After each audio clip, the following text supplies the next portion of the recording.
Croeso, Difda, Bernachtin, Gia Hwitch, Fulcher, Daymat. Welcome to the Celtic Myths and Legends podcast. I am your humble host, Sian Esther Powell, and I'm going to be taking you on a journey through all the myths and legends of the 6 Celtic nations. That's Wales, Cornwall, Brittany, Isle of Man, Scotland and Ireland. Welcome.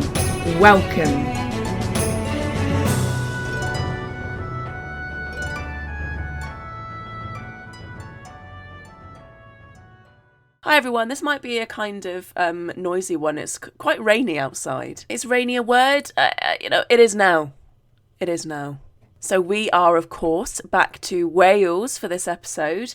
And I did a cheeky little poll on Patreon where I asked if people wanted me to do the first branch of the Mabinogi or whether they wanted sort of another mythological creature of Wales. And let's see right now which one it's going to be, because it kind of looked like it was going to be 50-50. There was a lot of comments. Let's have a look. There's 8 comments. So we've got creature feature, please, from Andrew Estabrook. You bring them to life. Thank you very much, Andrew. Kate has also, Kate Schlusser.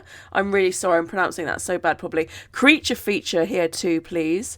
Rhiannon has said first branch. I wonder if your name sort of comes from Rhiannon, which makes the first branch make sense. Avon Davis has said first branch for me too. Alistair Collinson, both are great. For now, I'd prefer the Welsh creature though. Alana, first branch please. Kirsta, Welsh creature please. And Renelia, Welsh creature would be fun. Change of pace. So we've got 1, 2, 3, 4, 5. Now we've got 4 for creature feature, and 1 that says both. And we've got 1, 2, 3. Oh, can I just not do maths? Apparently I can't, but I think it's sort of a 50-50 with people. You kind of, so let's do both. Let's do the first branch of the Mabinogion, but let's also delve into a bit of Welsh mythology as well. Let's combine both things together to make this an ultra good episode. By the way, guys, it's been 3 years since the last Mabinogi episode, so it's not like it's been a while since we've covered the Mabinogion, actually, so I feel like I kind of have to get them over and done with as soon as possible, because if there's anyone out there that's kind of been waiting for my theories and opinions and reading of the Mabinogi, they've just been waiting desperately for years. Do I imagine that there is that person out there? No, not really, but there we go. It's my justification for why I really want to do the Mabinogion, so I'm going to do it, but I'm also going to listen to your wishes and chuck in some creature feature as well. I like that, by the way, creature feature. I didn't use those words. That was everyone else. I think that was started by Andrew. Andrew, you started a trend there, my friend. So creature feature, let's do it. Let's do a bit of both. Hello, everyone. So for anyone who's listened to my podcast before, you know that I focus on one of the 6 Celtic nations. And of course, we're back to Wales again today. I'm probably not going to speak way too much about kind of context for the Mabinogi, because you can listen to my other episodes that I've done on it where I've probably covered that kind of previous context a little bit more. But to kind of refresh your memory, because as we've just established, it's been quite a few years since the last Mabinogion episode. The Mabinogion is the oldest piece of prose literature from Britain, essentially. Now, it is a collection of Welsh myths and legends that have been over the last few centuries put together to create a kind of something more structured than it probably would have previously been. So these stories would have been oral stories, would have been performed, would have been kind of maybe performed in courts, what have you, but they would have been performed, they would have been spoken out loud, they would have, there would have been actions accompanying them. Okay, and then they were obviously captured in word, they were written down, but they were obviously stories that were much older than that. So we don't know how long these stories existed before they were captured in the written text and written down, but that is kind of what happened. And then they sort of gone through many different stages, and they were collected. Lots of them were sort of collected in various manuscripts, and then Lady Charlotte Guest kind of put them together in how we now read them. So we have 4 branches and then a collection of shorter tales as well. But it's the 4 branches that I usually kind of focus on, to be honest with you. So I've covered the second branch, have I? Yes, it's the second branch, Branwen. So I've covered the second branch. That was maybe my second ever episode that I ever did, you know. I love that story. And then the last Mabinogi episode I did was the 4th branch, Maths Hun of Mathonwy. So here we go. We are going all the way back to the beginning. Don't ask me why I didn't start with the first branch. I can't tell you. I don't know. But we're going to start with the first branch. We're going to finally go back to basics. I'm not going to read it word for word. I'm going to kind of go through it in my own words, in my own sort of way, through my own lens, and then pick out different bits to kind of go on a tangent about, like I usually do. Most of you know the score by now. And then, because I promised a creature feature, we will also talk about other kind of mythological creatures, because there are a lot in this particular branch. It's very magical. And again, I don't know why I haven't covered this story, because it's great. I love it. It has like some of the most iconic Welsh characters in ever. So yeah, forgive my pronunciation, which might be dodgy. I have tried to look into things. I try my best, but I don't always get it right. So there we go. Anyway, those of you who have been listening to me for many years will probably have heard, actually, how un-Welsh my voice has become. I think I've still got a little lilt there for some words, but it's nowhere near as much as it was. So when I first started the podcast, I'd only been back home from Wales for about a year and a half.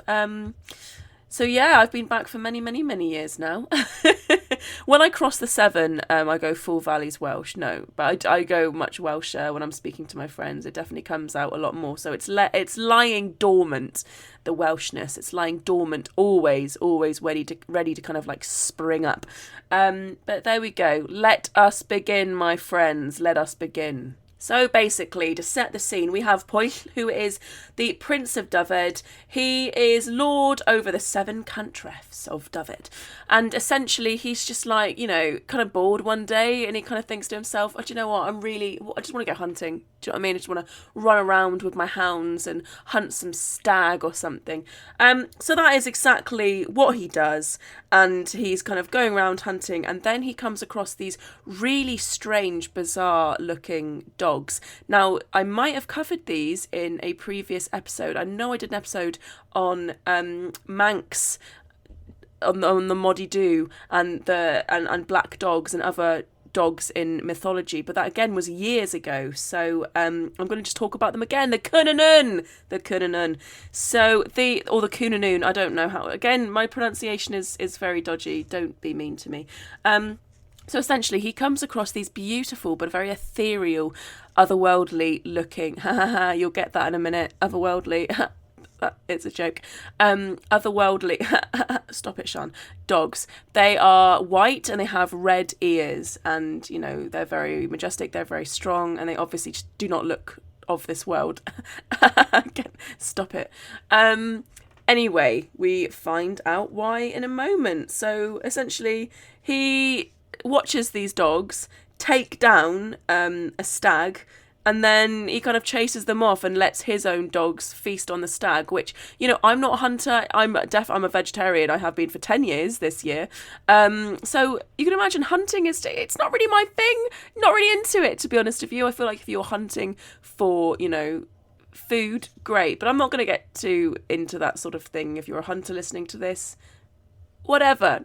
Imagine yourself to be a medieval Welsh prince. So, but like I said, I'm not a hunter, but I can imagine that's pretty poor etiquette, right? Someone else is obviously out hunting. Their pack of hunting dogs has, you know, taken down this majestic, beautiful stag, and you've just gone, you know, I was about to swear then. I never swear on this podcast. No. But you've basically gone, bugger off. Is that bad? That's not too bad, is it? People's grandchildren listen to this, and I want them to continue to. I've always wanted to be very child friendly. So he essentially goes, go away, and then, his dogs feed on the stag themselves, which seems ridiculously poor etiquette to me, to be honest with you.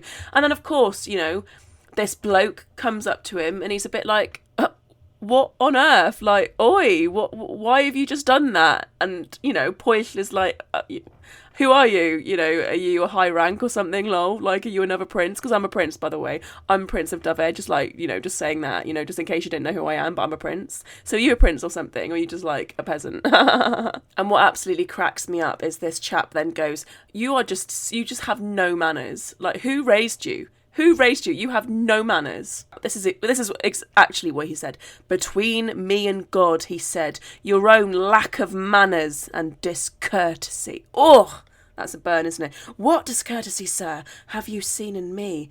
And then he says, I have seen no greater discourtesy in a man than to drive away the pack that had killed the stag and feed your own pack on it. That was discourtesy, and although I will not take revenge upon you, between me and God, I will bring shame upon you to the value of 100 stags. It's like quite Dennis Reynolds energy, isn't it? The gusts of 1,000 winds. Anyway, ignore that. So basically, Poish is like, I'm actually really sorry. I feel really bad now, and I genuinely do think that I have done something wrong. So how can I actually repay you? To be fair, he isn't, he doesn't go straight into battle mode. He is quite contrite quite quickly. And then, this chap introduces himself, and he says, I am a crowned king in the land that I come from. And then suddenly Poish is like, oh, great, where are you from then? And then this chap is like, I am Arawan, king of the other world. Like, I am king of Anuvin, which is the Welsh other world in mythology. So he's literally like, I am one of the kings of the other world. And Poish at this point is probably a bit like, oopsie daisy, should have known that by the strange white dogs with red ears. Oh, my friends, we're geared up to it. You know what I'm like. Let's talk about something else. This is a tangent, and it will circle right back around again like we usually do. Who or what were those white dogs? Now, again, I've probably covered them before, but they were the Cwnanyn or Cwnanyn, whatever. They were the dogs of the Arawan, the king of the other world. These are kind of magical creatures, ethereal dogs from the other world. So these dogs are depicted with silky white fur, red eyes and red ears. Can you just imagine that setting? So let's imagine ourselves in some sort of beautiful forest, right? So that's essentially where they were hunting to begin with. It's a beautiful forest, and then it comes to a clearing, and that's where they see the stag. So you've just kind of been riding through trees, you come to this beautiful meadow, this clearing, and then you see these dogs with like shining, silky white fur kind of completely stood out against the green of the trees and the grass. And then they've got blood red eyes and ear tips. Like, you would just be able to see everything of them so clearly. They would probably look more real than anything else in that environment. That's kind of like how I like to imagine them looking, so there, you cannot look away from them. They looked so much more real than, anything else around them. This glistening white fur, red eyes, red ear tips. But these are hunting dogs, as we now know, so don't get too close, even if they look cute. The sound of their wail or their barking or whatever noise they make is said to be a death portent as well. So, probably not dogs that you want to be spending a lot of time around. And I am a dog person with a capital D and a capital P. I am a dog person. But yeah, if I saw beautiful white hounds with red eyes and, red ears in the forest, I would be legging it out of there. Or maybe I wouldn't. Maybe I'd be like, finally, this is my chance to become the queen of a fairy kingdom. Like, I always just had that in me. Do you know what I mean? I always just imagined one day that I would come across like a door in a tree and I'd open it and then I would like end up in another world and then marry the prince of that place. So maybe I would stay. Maybe I'd be like, do you know what? Life's been great up to this point. If I die now, I die. And if I don't die, then, you know, the risk was worth it, because obviously the king of the other world is just like gonna fall in love with me and marry me and take me away. I believe these things until an embarrassingly old age. I won't tell you what it was. 17. What was that? No. I didn't believe in fairies and elves, and you know that I was going to become like a fairy prince until I was 17. No, what gave you that idea? Moving on. I wanted to be a fairy princess, okay, not a prince, just making that clear. So a little spooky detail about the Miz, though. I've said that their sound is a death portent, but it's actually the louder their bark, the further away they are. It's when their bark starts to become much more distant, that, you know, they're right up close to you, which is actually very, very creepy. Would like to see that utilised in a folk horror film, thank you very much. And if it's me that has to do it, then so be it. So be it. I will write all of the Celtic folk horror films single-handedly if I have to. I have so many ideas. I like to imagine that they sort of look like very pure white lurchers with just like red ears and red eyes. But again, I don't know what type of dog they're really supposed to resemble. I just, you know, I kind of imagine them as lurchers for some reason. So there you go. That was a little creature feature there for you. Now back to the story. These two men are chatting away. I think that at this point, Poyll is kind of shown that he's contrite. He's shown that he's not absolutely completely without honour. So he says, how can I win your friendship? How can I repair this insult that I have paid to you? Like, what can I do? And Rowan just jumps right in there. Like, he has an idea straight away. He's like, do you know what? There's a neighbour to me and he is absolutely doing my head in and I cannot kill him. Like, believe me, I have tried. And yeah, it's just not working. Now, at this point, I like to imagine that Poyll is kind of like checking out Rowan a little bit. And he's like, do you know what? This guy's a bit of a buff guy.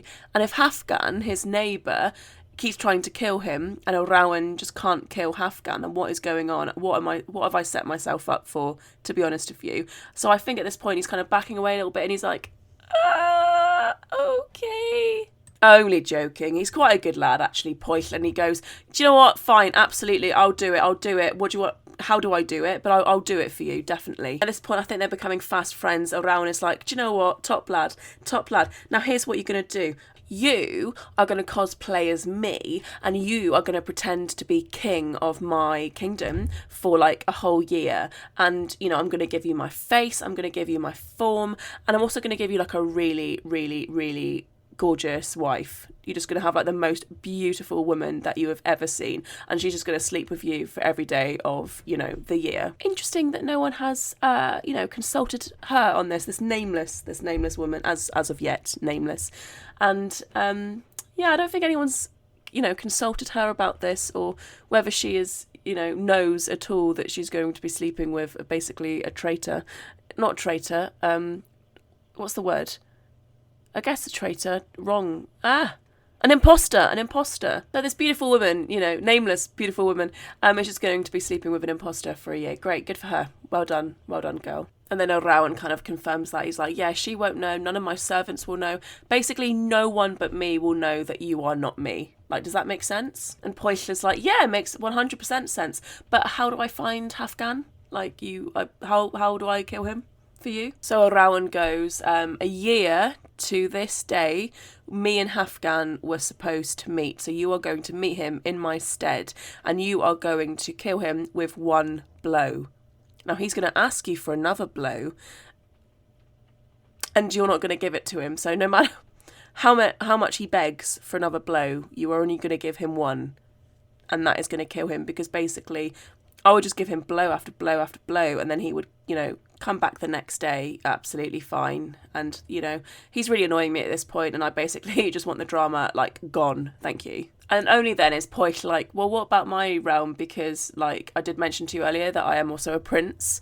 And Rowan is like, oh, no worries. I'll just cosplay as you. So you'll be me and I'll be you for a whole year. And it's just going to be good fun. Just good fun. I'm going to vibe in Dyfed. You're going to vibe in Anuven. You know, we'll just have loads of fun. So Rowan kind of takes him to the border of his land, and sort of points him towards the court and says, well, there's the court, you know, you're a prince, so I'm guessing you sort of know the basics. No one's going to know that you're not me.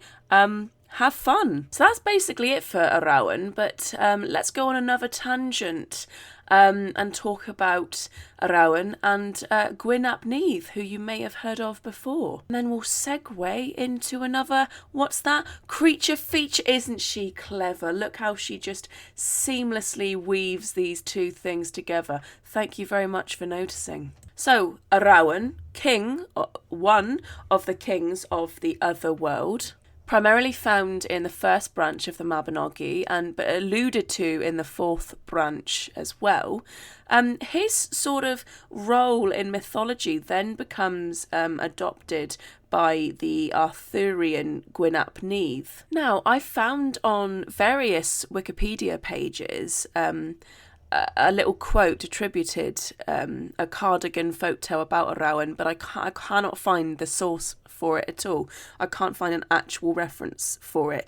So please take this with a little pinch of salt. To be honest with you, I don't know how old this saying is, or even if it is a saying at all. Someone could have just made it up last Tuesday, you know, for all I know. But it's long as the day and long as the night and long is the waiting of Arawan. So if anyone knows the actual reference to that, then please let me know, because I'd like to know. I can only bloody find, you know, Wikipedias and various wikis online, and that is not a great source to have as your sole kind of source for something. So there we go. Now, Arawan, as Welsh mythology becomes more and more Christianized, seems to take on a really interesting role. So I've seen people describe Arawan as the Welsh god of death. I don't know about this. This seems like a lot of modern Celtic pagan stuff to me. Now, you don't want to hark on too much of the Celtic pagans. You guys are doing your own thing. I'm doing my thing. But it seems to me that attributing death to Arawan as a god of the other world seems to be looking at these tales through quite a Christian lens, because the other world is not an underworld. Do you know what I mean? It's not the same thing as the Greek underworld or the Christian hell. The other world is simply this sort of another world, right?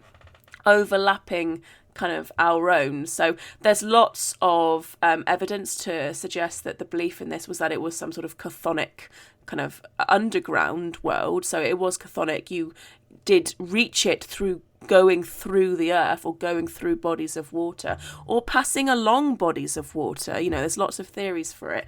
But I think this sort of the archaeology of leaving votive offerings near kind of earthen mounds and like these underground passages, as well as bodies of water, coupled with the kind of Christian lens of death, otherworld, underworld, hell, kind of all of those fun things kind of combine to give you a kind of theory that Arawan is the god of death. So I can understand people's attributing death and that kind of thing, that kind of role and purpose to Arawan, but from my point of view it comes across as quite looking at it through quite a Christian lens, right?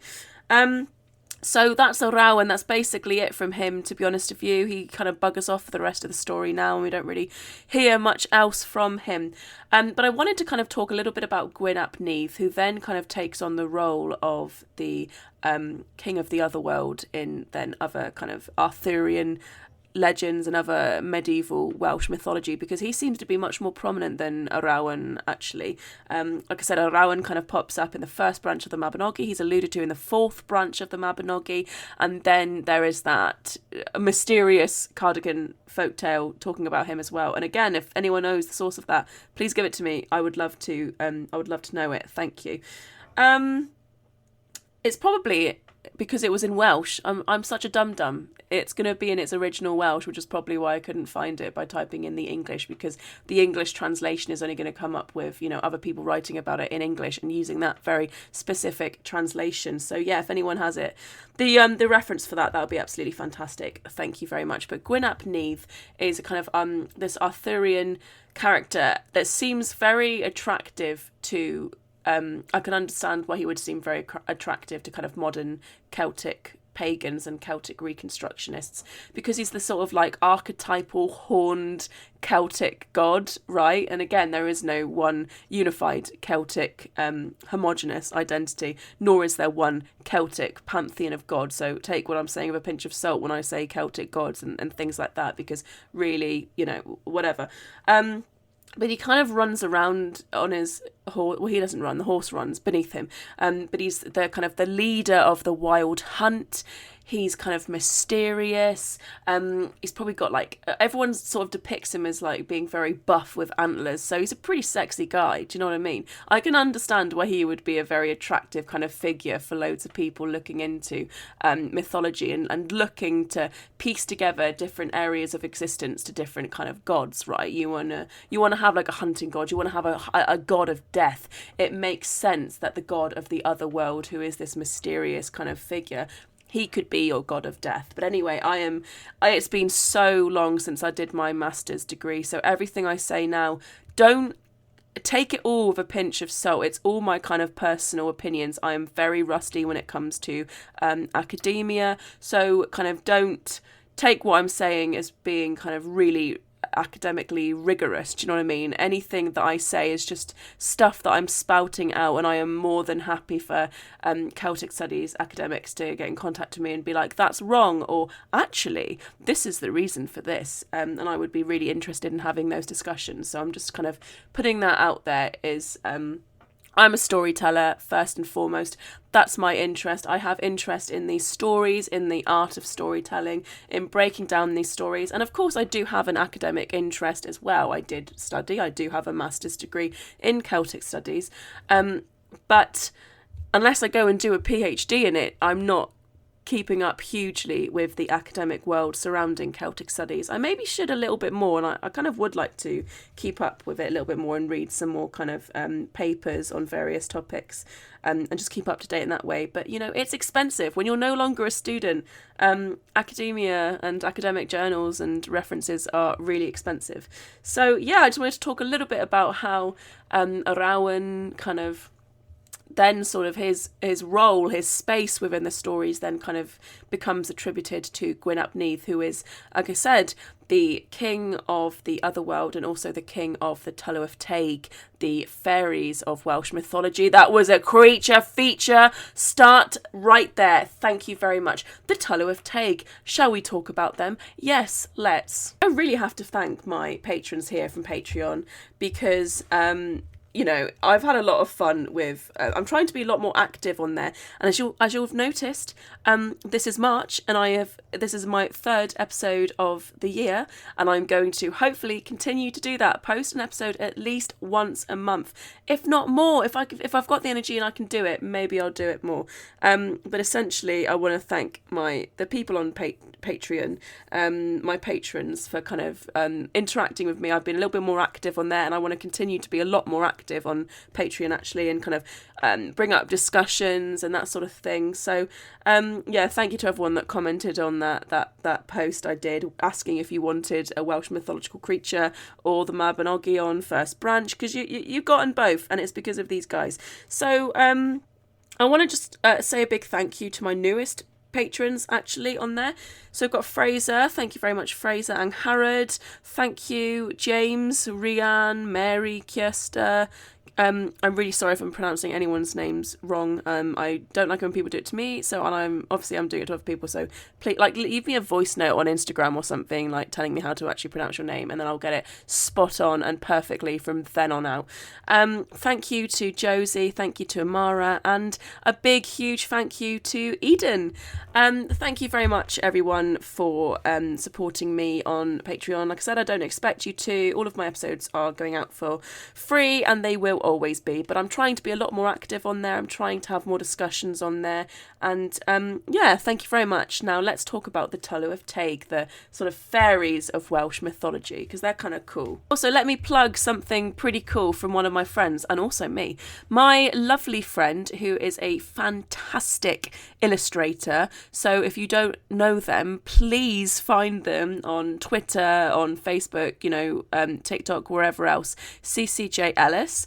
is the author of Welsh Monsters and Mythical Beasts. Now, they are like the coolest illustrator, but I was very honoured when they asked me to write the introduction to the book, Welsh Monsters and Mythical Beasts. So look out for that book. It is gorgeous. It is genuinely so beautiful. They've created some absolutely gorgeous illustrations for these for various mythological creatures from Welsh mythology, and having that kind of visual picture of these creatures is so important to so many people, because it really helps you create the story in your head and what it looks like and what these creatures look like, and it really informs follow-up storytelling from other people. Other people get inspired by these images and write their own stories, and it kind of multiplies the wonderfulness of folklore and folk tales and mythology and all that wonderful stuff. So definitely check out Welsh Monsters and Mythical Beasts if you haven't already. It's a beautiful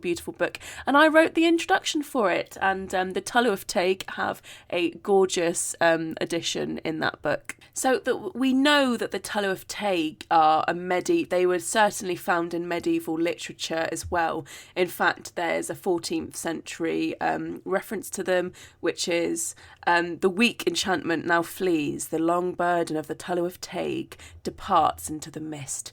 So, this idea of the Tylwyth Teg associated with mist and magic and mystery and all those wonderful things connected to the other world. Again, this strange, brilliant other world that overlaps our own. And you find magical mists kind of pop up a lot in myths and legends of a lot of cultures, actually, especially in forests. Mists in forests kind of, when it's a misty forest, magic is about to happen, my friends. Magic is about to be happening all up in that place. The Tylwyth Teg, it's hard to be able to describe them physically. So again, having those pictures, those images to reference is really helpful when you're kind of thinking of these stories. But it's hard to know exactly what they look like. But they are described as kind of fair-haired, golden-haired, human-like.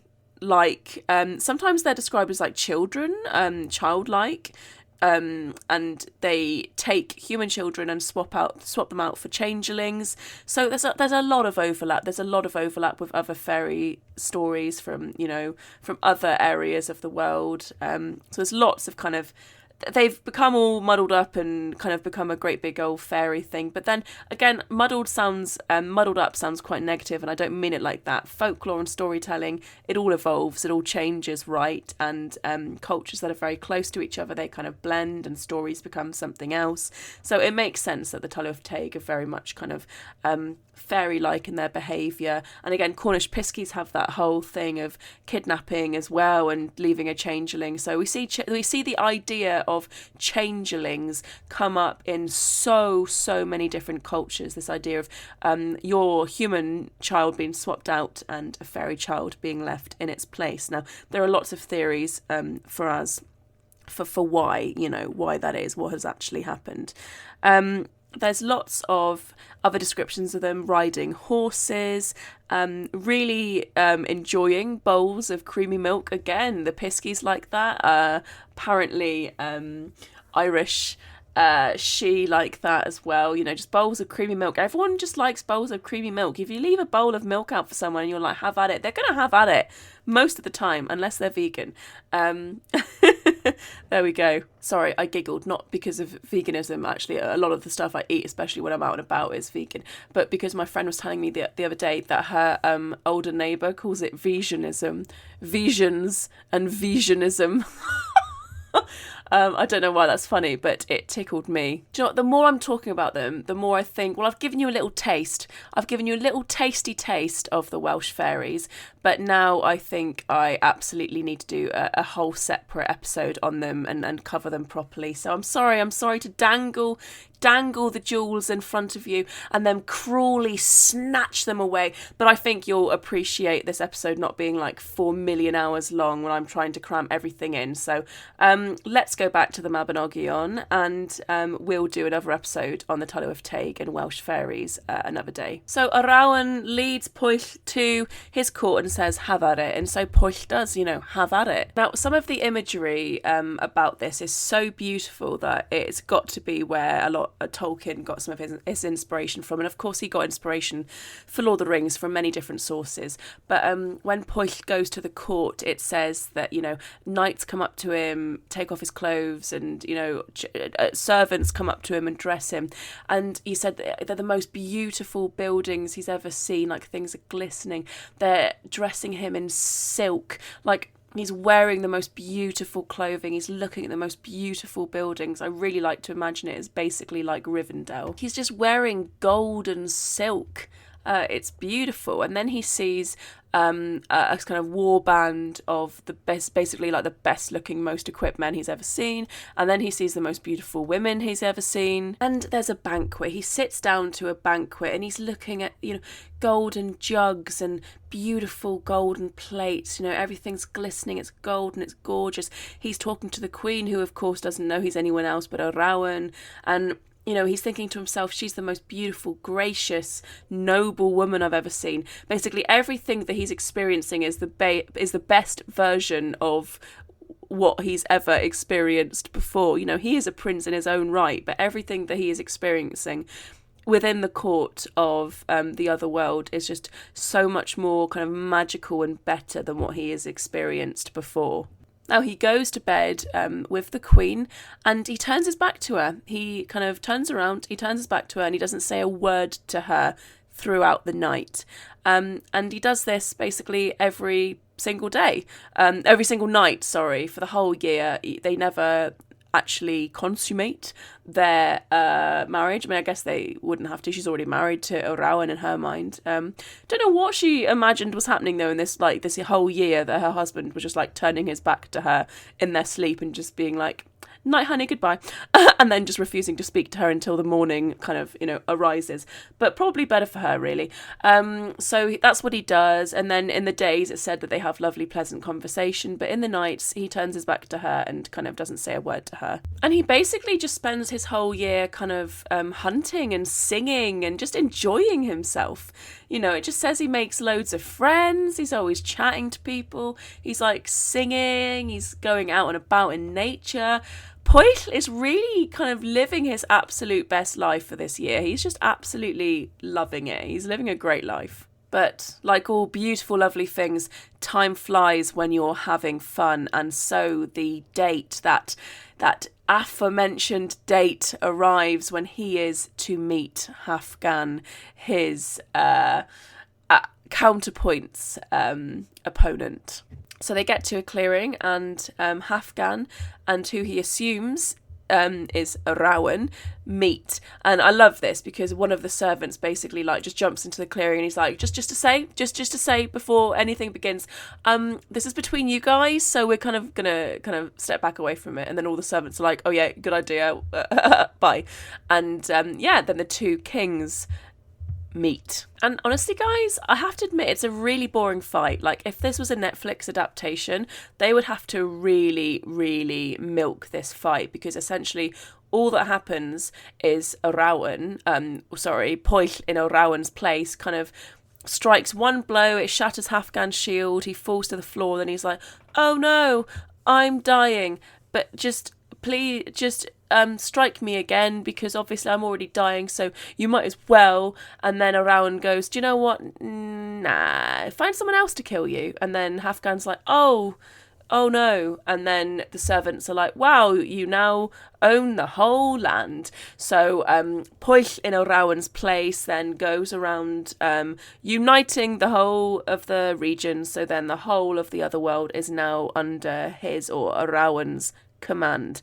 Job done. Nicely done. Well done, Pwyll. So Rowan and Pwyll meet, and Rowan's like, well done, thank you so much, you did a great job, I'm going to give you back your face now, I'm going to give you back, all of your bits and bobs, thank you very much, bye. And then Pwyll is like, fine, thanks, great. And then he's really excited to go back to his kingdom. And it's quite sad because he hasn't seen any of his friends, any of his his people for a whole year, but they've seen him. It's not a novelty to them. So he's basically running back and he's like, "Oh my God, guys, hi, hello, how are you doing?" And they're just like, "We literally just saw you like an hour ago. What's wrong with you?" Bless him. But even funnier is that he goes to bed with his wife. Now, it turns out that Arawan had basically done the same thing. He hadn't, consummated his marriage to Poil's wife. So essentially, Poil tries to have a bit of fun, and then his wife goes, "Oh my God, what? What's wrong with you?" And he's like, "You're my wife. I love you. Just sorry." And then she goes, "No, I mean, it's fine. It's just you haven't wanted to, for a whole year. Like, you basically have ignored me for a whole year." And he's like, "What do you mean?" And she said, "Well, this is the most that we have spoken in a whole year. These few sentences." So yeah, poor wife, both poor wives all round, for being tricked, for being deceived. And basically Poil is like, "Oh my goodness, what a great friend Arawn was." And basically he tells her the whole thing, and she's like, "Oh my God, goodness me, you've got a pretty good friend there." And so that was pretty funny. But what cracks me up the most is that then Poil goes to all of his men and he's like, "How have I ruled you?" And he goes to his people and he's like, "How have I ruled you in the last year?" Because he's like, "Oh God, what if it's all gone a bit wrong? It's gone a little bit wrong with my wife. What if it's gone wrong elsewhere? What damage do I need to repair?" And instead it's the opposite. They all tell him, "You have never been more perceptive. You have never been smarter. You have never smelt nicer." No, I threw that one in. But I like to imagine that that's what they said. Basically, they're just like, "You have never been so fabulous as this last year." And then he goes, "Oops, let me tell you the whole story." And then they go, "Oh," he tells them. And then I like to imagine his men are just like, "Oh, backtracking hard." And they're just like, "Wow, that's a great story. Yes, I mean, it actually, now that I remember, you have always smelt very nice." And it's pretty cute. So Poil and Arawn become good friends, and then because of all that Poil did for Arawn, he's looked on very kindly, and they give each other gifts and just like little trinkets and stuff. So they keep in touch. They're friends. They're buddies. They look out for each other, and I think that's pretty nice. That's healthy male friendships right there. So things sort of go back to normal, and one day Poil is at Arbeth and he's with a bunch of his men, and they go past this like big mound, and one of them goes, "Ooh, that's a bit of a spooky mound. You can if you go up to the top of it, either one of two things will happen. Either you'll become really injured, or you'll see something like genuinely like wonderful." And Poil goes, "Well, I'm not really afraid of anything injuring me. I mean, I've got all of you lot here, and if something injures me, then you're not really doing a great job. And I guess I would like to see something wonderful." So he climbs up to the top of the mound, and this is when the story gets juicy, my friends. We're only 3/4 of an hour into the episode, because this is when your girl Rhiannon is introduced. "Rhiannon rings like a bell through the night, and wouldn't you love to love her? Takes to the sky like a bird in flight, and who will be her lover?" Spoiler alert, her lover will be Poil. So who should ride past him on his mound but a beautiful woman riding a gleaming white horse dressed in golden brocaded silk, very similar to that golden silk clothing he used to wear in or a Nuven. At this point, Poil is like, "Who is she?" And all of his buddies say, "I don't know." Literally never seen her in my whole life. I think I would remember. So from a distance, it looks like she's riding at a really kind of gentle pace, right? So Poil sends one of his men out to meet her, and he goes, to try and find out who she is. And the faster this bloke is on his horse, the further away she is, and it looks like she's going for a really gentle kind of ride. Absolutely not. Obviously, this is some sort of magics at play here. Poil is not impressed. He's like, "Go and get the fastest horse in the realm and find her. Like, track her down." So he does, and again, the faster he goes, the further away Rhiannon is. And he goes back to Pwyll and he says, no one in the realm is faster than this rider. No one can catch her. So they call it a night and they plan on coming back the very next day. And Pwyll says to a young lad, make sure that you bring the fastest horse. We'll go there tomorrow and we will find her. We'll stop her, we'll track her down, we'll catch up to her. So that's what they do. They go up to the mound, they sit down, and as soon as they see her again, the same time next day, riding past them, and again looking like a very gentle pace, the young lad hops on the horse and is in hot pursuit. And what should happen, but as soon as he starts kind of galloping away, she's already way too far away from him. He's not going to catch her. So he goes back, tells Pwyll, no one can catch her. She's literally too fast. He is not too happy about it. He's like, obviously she's here for a reason, but she is too stubborn. And he's really ticked off. And obviously it's because he fancies her and he can't get anyone to actually track her down. So he's pretty miffed off. What I love about all the little details and things like the Mabinogi is how it just basically describes that their days are spent kind of just eating and just having fun and lounging around and hunting.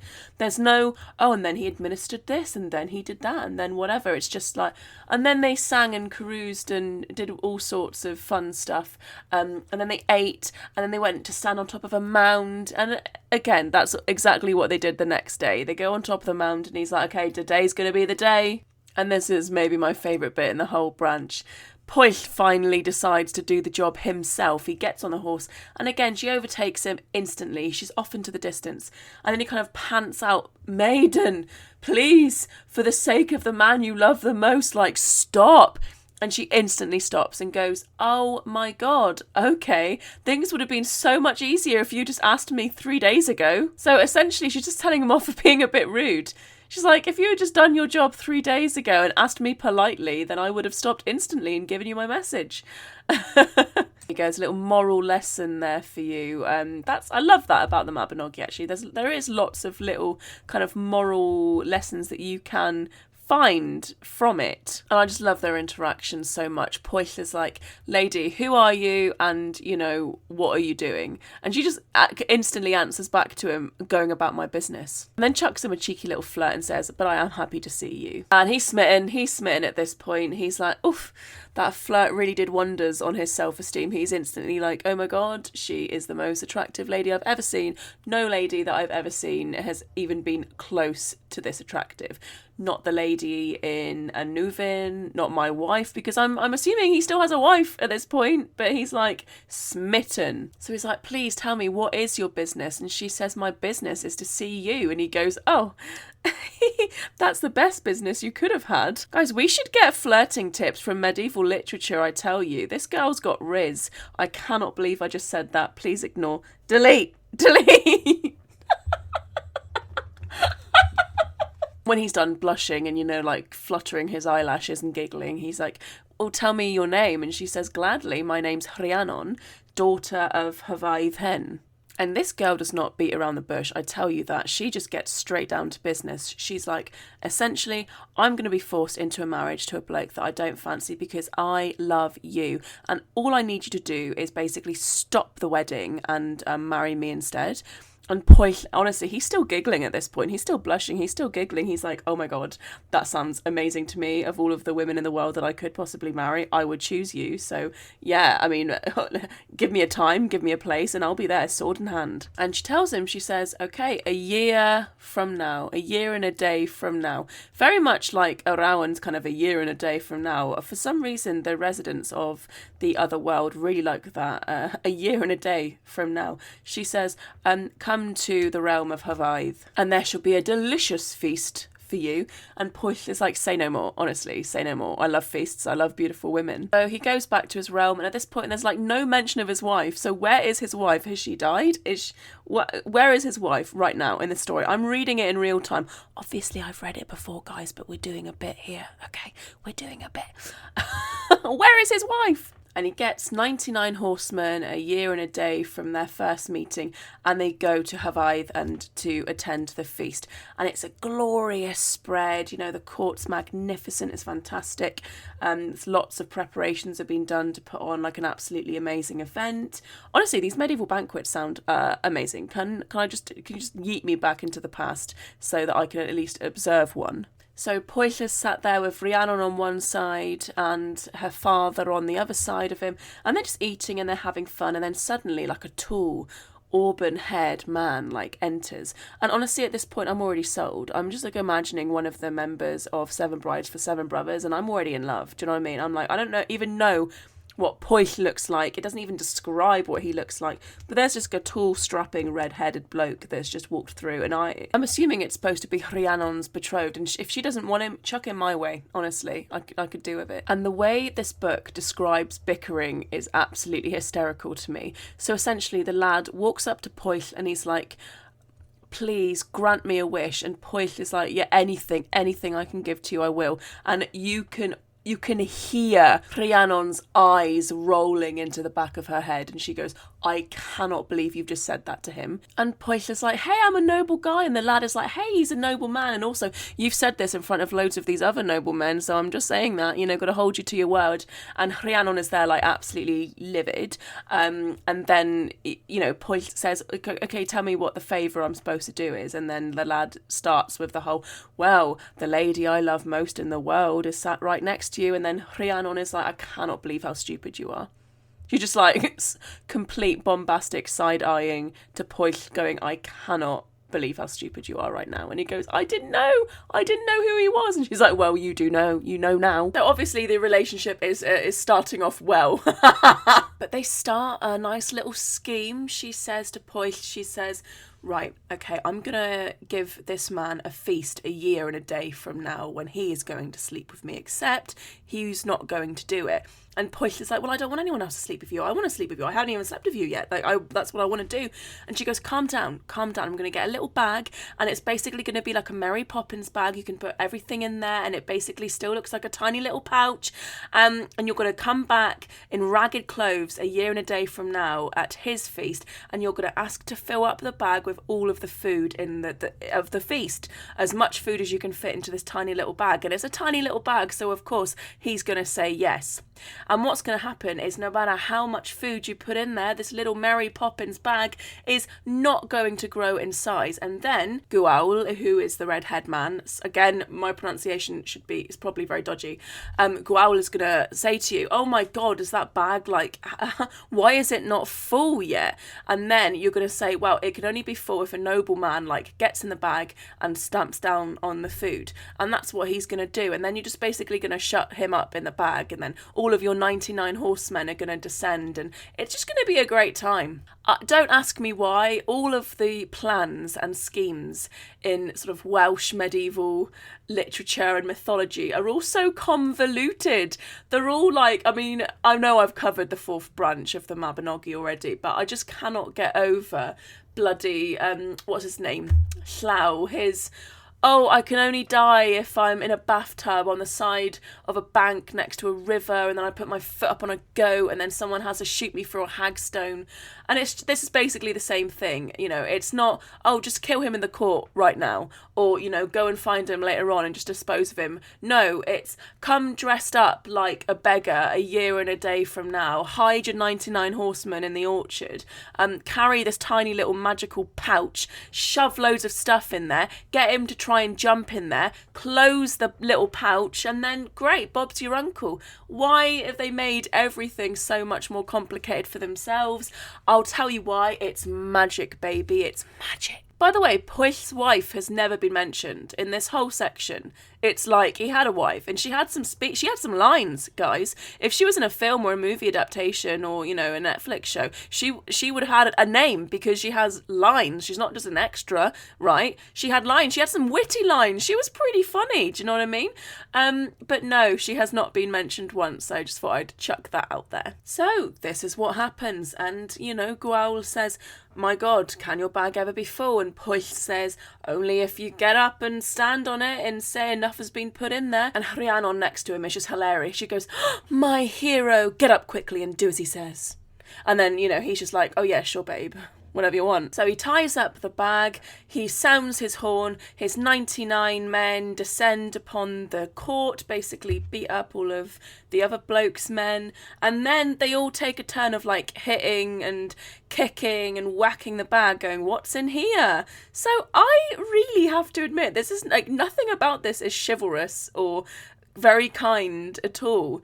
He shut him up in this bag, and then he's just having all of his 99 men beat the bag up. I don't think that's very respectful. I'm not finding very much to respect Pwyll for. I really must admit he's not top of my favourite mythic heroes list with any of this actions. I must admit. To be honest with you, I haven't really been quiet about the fact that I find the women of the Mabinogi sometimes much more interesting than the male characters. Except Bendigeid Bran, the beautiful giant king of Britain. We love him. We stan a beautiful giant king. It's literally only when the guy is pleading within the bag and Hyvaid Hen, Rhiannon's father, says, honestly, this is not a fitting death for this man. He's a nobleman. This is really bad behaviour.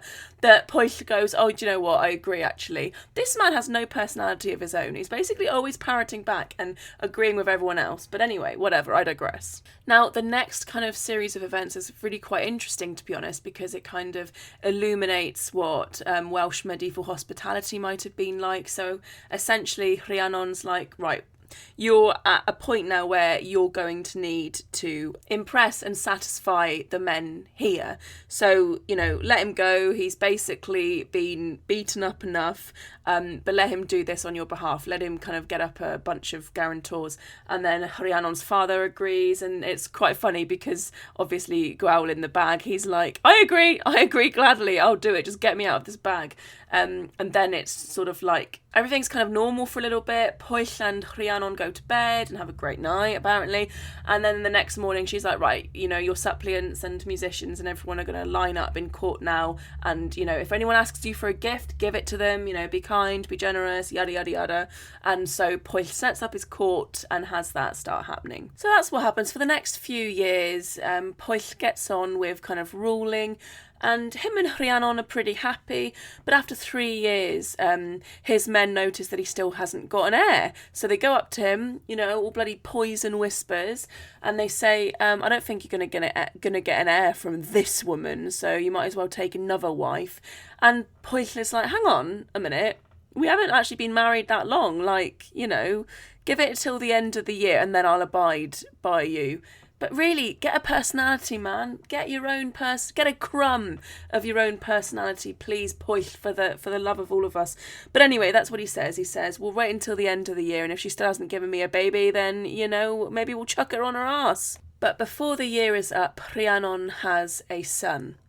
And one day she's sleeping, she's exhausted, she's a new mother, she's got a newborn, and she has 6, no less than 6 handmaiden, oh no, that word just feels so wrong now. Maidservants, ladies and layting. 6 women there, 6 servants who are supposed to be keeping an eye on the newborn whilst Rhiannon sleeps. But one by one, each of the ladies falls asleep. And when they wake up in the morning, the son is gone. There is no sign of the baby. And they say to each other, what are we going to do? Because, being executed will be not enough of a punishment for what we have done. And one of them says, I've got a plan.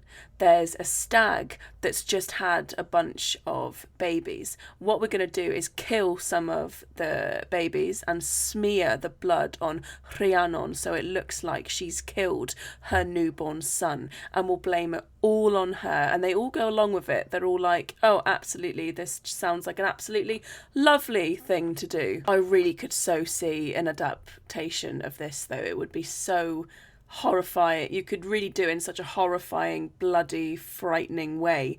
Imagine being Rhiannon and waking up and you're covered in blood and your child is gone, and then everyone is turning to you and accusing you. And of course, the news spreads very quickly, and suddenly a lot of people are approaching Pwyll and telling him, you have to divorce your wife. Now, this is like a little bit of an interesting kind of look at medieval Welsh society, because his reply to them is, no, I'm not going to divorce my wife, because you can only divorce a wife if she has no children, and my wife has a child, so I'm going to punish her, but I'm not going to divorce her. And the punishment is quite bizarre. Again, like all of these myths and legends, everything is kind of very convoluted and strange, but I love it. It's kind of very magical and mystical as well. So her punishment was that for 7 years, she needs to stand at the gate, kind of entering into the palace and the court, and she needs to announce herself to every single person that comes by to visit the palace, and she needs to tell them about what she's done. Of course, we know that she hasn't done it, but she needs to tell them about how she has destroyed her son. And then she needs to kind of offer to carry them on her back to the court. Now, it says that most people decline this offer. Most people don't want to be carried, but I'm assuming that some people did. But the act of even her having to kind of talk about this and having to offer that is just, it's so mentally, physically demeaning to her. She has to lie about her circumstances. She has to paint herself in this ridiculously evil, horrible manner. And then if that is not bad enough, she has to physically kind of degrade herself and physically carry people on her back to the court. Now, she has to do this for 7 years, enduring all sorts of insults and injury. Now, some interesting drama. We get a whole completely new character introduced. Ternon of Gwent, and he's a lord who is said to have like this beautiful, beautiful horse, and she keeps getting pregnant, but then the foal disappears and no one knows what's happening to her foal. So he says, right, okay, we're going to wait until May Eve, which is when she always gets pregnant, when she always gives birth. I'm going to bring her inside, I'm going to arm my men, and we're going to figure out what on earth is happening to the foal. So he brings the mare inside, she gives birth to a foal, which is said to stand up on its hind legs, like, instantly. And as soon as it's born and it does this, a great giant claw comes through the window and grabs the foal by the mane and yanks it out. Now, Ternon is said to be brilliant, and he gets a sword and he chops off the giant arm, and it's still holding that foal in its clawed grasp. The creature shrieks out and he leaves the door and rushes to the sound, but it's too dark, it's pitch black, he cannot see the escaping creature, and then he realises that the door is wide open to his court, and he rushes back in, and there he sees on the ground a small child, a baby, wrapped up in brocaded gold silk, and that's that telltale sign of this child being something to do with the other world. Because if you remember, it's that brocaded gold silk that Pwyll was dressed in when he was in disguise as a Rowan. It's the brocaded gold silk that Rhiannon was wearing on her magical white steed that no one was able to catch up with. So he takes the child to his wife, who is sleeping. She wakes up and he says, my wife, you haven't been able to have a son. I have a son for you if you would like it. And she's delighted. She says, how is he dressed? He tells her the brocaded gold silk, and she says, right, this is the son of noble people. I'm going to tell my ladies, my female servants, that I'm pregnant. Now, this child had hair as yellow as gold, and within his first year he was up and walking. Within his third year he already is as sturdy and strong as a 6-year-old, and after 4 years he's basically in his adolescence. He's almost like a teenager. And Ternon's wife, who again is not given a name, but has lots of action in the story, and whatever. Ternon's wife, the queen, said, she's not a queen, is she? Lordess, lady. Lordess, there you go. That's going to be the new title. Ternon's wife says, why don't you give the child the foal that was rescued by you and born on the same day that you found him? And Ternon agrees. He says, this is a great idea. I'll get him broken in and we'll get him riding the horse. Now, I love Ternon and I love his wife. They seem like really good people because they obviously love the boy very much. They name him Guri, and one day he's heard some of the rumours about Rhiannon, and he's increasingly become very interested in the story. He's becoming interested in the misfortunes befalling Rhiannon, and he's becoming like very empathetic to what's happening to her and really like feeling for her.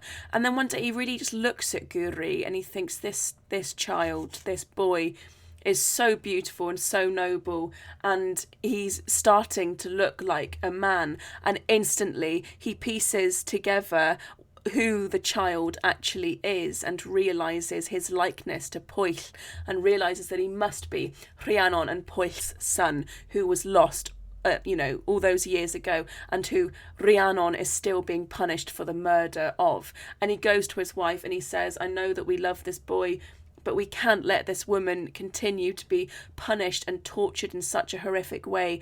And his wife agrees. His wife agrees. She says, okay, we have to approach Pwyll and we have to give back the boy. And she's really kind-hearted, but also quite, practical and pragmatic. And she says, right, so if we do this, we'll get three things. We'll hopefully get the gratitude of Rhiannon. We will get thanks from Pwyll for raising and looking after his son. And we will continue to be the foster parents to the boy and, look after him and do what's best for him and stay in his life, essentially. And so they go to Arbeth, and who should they come across but, of course, Rhiannon. And she says, any of you who would like to ride on my back, I'll take you to the court, and this is my punishment for killing and destroying my son. And Ternon looks at her in sympathy and goes, lady, I will not have you do that, and I don't think that any of my party will wish to ride on your back. And as he goes into court, he's warmly greeted, he's warmly welcomed, and they all eat together. Rhiannon is there as well, and at the end of the feast, Ternon turns to Pwyll and he says, look, I have a story to tell you. And he tells about the giant clawed hand and the mare and the boy, and he speaks about all of it. And then at the end he says, and look, I don't think anyone can deny that this boy is your son. Look at the likeness between you. And basically everyone's like, yeah, that is definitely Pwyll's son. And Ternon turns to Rhiannon and he says, lady, this is your son. You didn't destroy him, and whoever lied about you did you a horrible disservice. She's so happy to be validated and relieved, and obviously relieved that her son is alive, relieved that she's no longer befalling these punishments, relieved that people now know the truth that she didn't kill her son. Then it's all wrapped up really rather nicely. Pwyll is like, thank you very much for bringing my son back to me. You will always be looked after by me, and let me offer you my finest jewels, my finest horses. And Ternon's like, no, I don't want any of it. All I want is for the boy to be okay and for us to sort of maintain some sort of relationship. And of course they do, and he goes back to his kingdom, and he's full of love and he's full of joy, but his main concern is, there's no one grieving for this boy more than my wife who raised him and loves him. And basically his kingdom and then his people, they're all looked after then. And then it kind of wraps it all up very quickly and says that the boy is named Pryderi, and he then goes on to conquer his own cantrefs. He conquers the 3 cantrefs of Ystrad Tywi, and then 4 cantrefs of Ceredigion, and then 7 cantrefs of Seisellwch.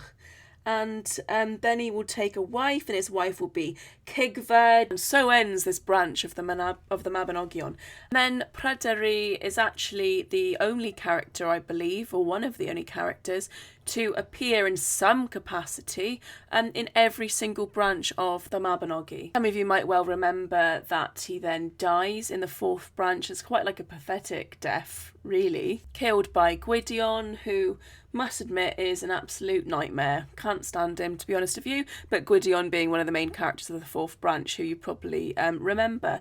I think I probably should do a separate episode on Pryderi, or just mythic figures from Welsh mythology themselves. Like, rather than kind of talk about the branches, I think it would be interesting to delve a little bit deeper and look at some of the mythic figures, especially Pryderi, because he is the only one that's featured in all branches of the Mabinogion.